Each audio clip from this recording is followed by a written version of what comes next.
La niebla envolvía el pequeño pueblo como una manta densa y húmeda.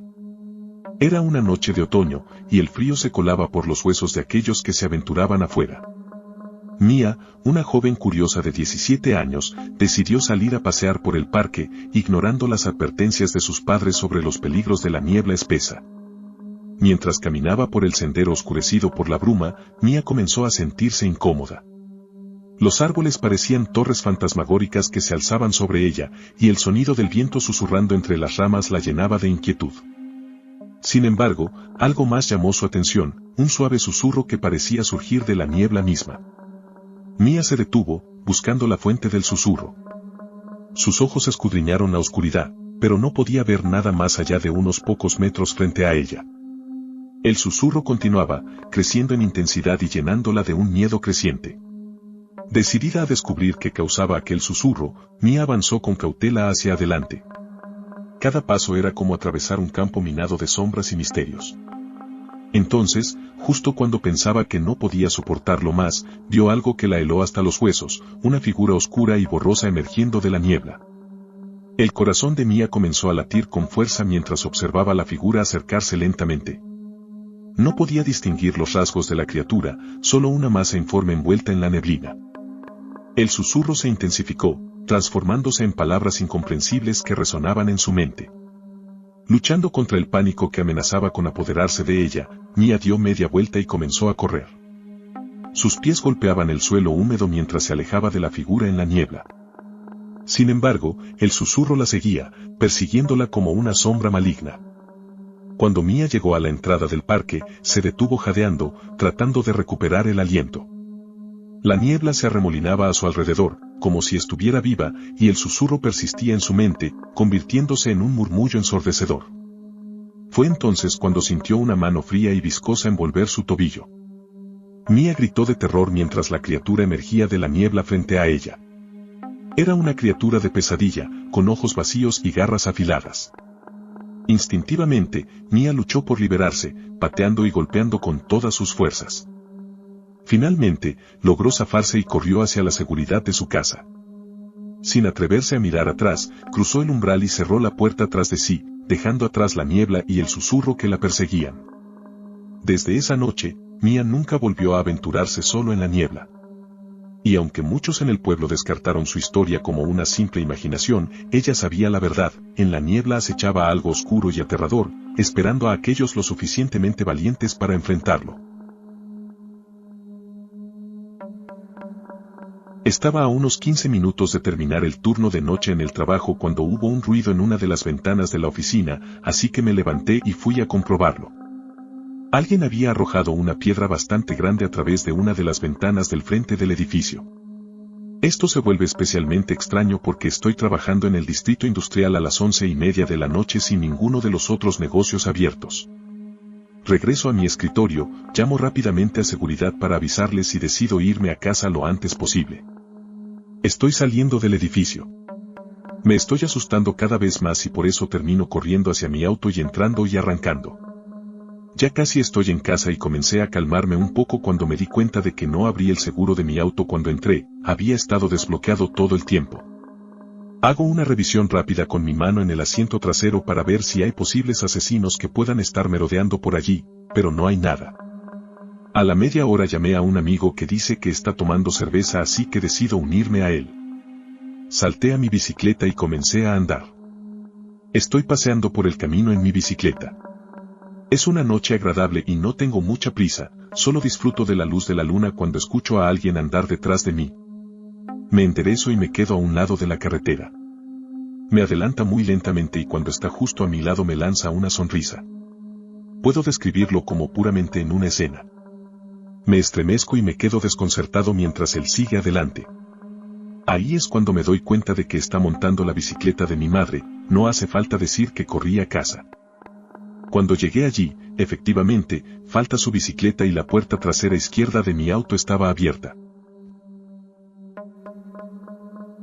En el pequeño pueblo de Blackwood, rodeado por densos bosques, se contaba una leyenda sobre un eco que provenía de lo más profundo del bosque. Se decía que el eco era la voz de una entidad maligna que acechaba en la oscuridad.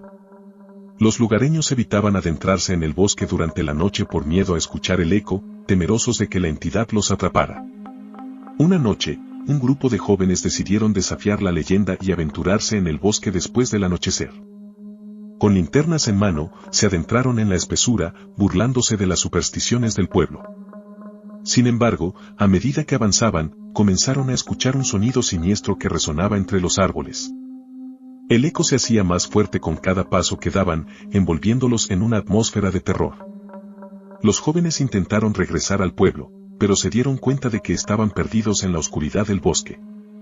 El eco los perseguía, replicando sus gritos con una macabra precisión. Uno a uno, los jóvenes desaparecieron en la oscuridad, absorbidos por el eco maligno del bosque. Solo uno logró escapar, corriendo desesperadamente hacia el pueblo mientras el eco resonaba en sus oídos, recordándole la terrorífica experiencia que había vivido en el corazón del bosque de Blackwood. Cuando el joven llegó al pueblo, advirtió a los lugareños sobre el peligro que acechaba en el bosque. Pero para entonces, ya era demasiado tarde. El eco del bosque había reclamado a sus amigos, y su siniestra risa resonaba entre los árboles, advirtiendo a todos los que se atrevieran a desafiar su poder. Esto le sucedió a la abuela de mi esposa hace unos 15 años, mientras aún salíamos juntos.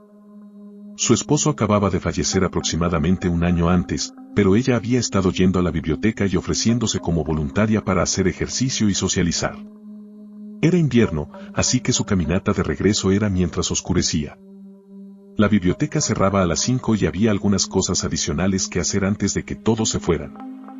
En esta noche en particular, rechazó un viaje de otro voluntario porque necesitaba mantenerse en forma. La casa estaba a unos 2 kilómetros de distancia, a través de un área ligeramente arbolada en el sur de Texas. Mientras estaba a medio camino de casa, notó a alguien detrás de ella, caminando en la misma dirección y acercándose. En sí mismo, no era particularmente inusual, ya que ella era mayor y no particularmente rápida, pero en este caso, parecía vagamente siniestro. Seguían caminando, y pronto él estaba justo detrás de ella, luego se mantuvo a la misma velocidad, justo detrás de ella. Ahora sabía que algo estaba mal, pero casi estaba en casa, podía ver la parte superior de su entrada, con las luces encendidas para que pareciera que alguien estaba en casa cuando ella no estaba. Solo necesitaba llegar a unos 150 metros más. Todo ese tiempo, ella dijo que él estaba tan cerca que podía sentir su aliento en el cuello. A unos 50 metros, sucedió, una mano fuerte en su hombro. «Vamos, maldita sea, no te gires y dame tu bolso o te cortaré», dijo él. Se detuvo por un segundo, luego dio un gran paso adelante, se giró y le disparó al tipo en el cuello con la 38 que guardaba en su bolso. El tipo pasó los siguientes 5 años en un hospital penitenciario antes de morir. La abuela de mi esposa falleció el año pasado, pero hasta el final lamentó que había disparado demasiado pronto. Recuerdo claramente aquella noche oscura y fría cuando me encontré con el extraño en el bosque. Era invierno, y me dirigía de regreso a casa después de una larga caminata. La biblioteca había cerrado hace horas, y me había quedado más tiempo de lo esperado ayudando con algunas tareas adicionales. Aunque el camino de regreso a casa era familiar, nunca antes había sentido una sensación tan inquietante en el aire. Mientras caminaba por el sendero entre los árboles, comencé a notar que alguien me seguía. Cada vez que me detenía para mirar hacia atrás, no veía a nadie más que las sombras moviéndose entre los árboles. Traté de convencerme de que era solo mi imaginación jugándome una mala pasada, pero no podía sacudir esa sensación de temor. A medida que avanzaba, la presencia detrás de mí se volvía más tangible, como si estuviera respirando en mi cuello. Traté de acelerar el paso, pero parecía que cuanto más rápido iba, más cerca estaba de mí. Mis pensamientos se convirtieron en un torbellino de miedo y paranoia mientras luchaba por mantener la compostura. Finalmente, cuando estaba a solo unos cientos de metros de mi casa, sentí una mano firme en mi hombro. Mi corazón parecía detenerse en ese momento, y el aliento se me cortó en la garganta. Una voz áspera y amenazadora me ordenó entregar mi bolso o enfrentar las consecuencias. Sin pensarlo 2 veces, di un paso adelante y me volví hacia el extraño. Con manos temblorosas, saqué el arma que siempre llevaba conmigo por precaución y disparé hacia la figura oscura que se cernía sobre mí. El sonido del disparo resonó en la noche, y por un momento, todo quedó en silencio. Vi al extraño caer al suelo. Temblando de miedo y alivio, corrí hacia mi casa, donde me refugié hasta que amaneció. Aunque sobreviví a ese encuentro aterrador, las sombras de aquella noche nunca me abandonaron. Cada vez que cierro los ojos, todavía puedo sentir la presencia del extraño acechando en la oscuridad, recordándome que el peligro puede estar en cualquier parte, incluso en los lugares más familiares.